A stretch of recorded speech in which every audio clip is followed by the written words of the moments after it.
Литий менделеев химиялық элементтер жүйесінің бірінші тобындағы элемент. Атомдық нөмірі 3 сүйекті металдарға жатады.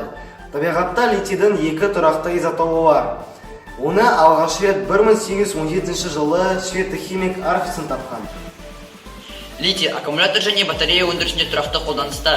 Литийден жасалған аккумуляторлардың көп тараған түрлері ол литий ионды, темір сульфидті және литий полимерді аккумуляторлар.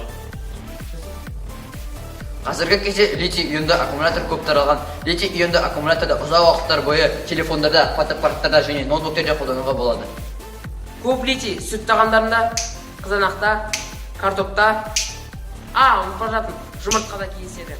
Литий бәрінде сүйікті ет және балықта көп шоғырланған. Ол адам өміріне керекті ең басты элементтердің бірі болып табылады.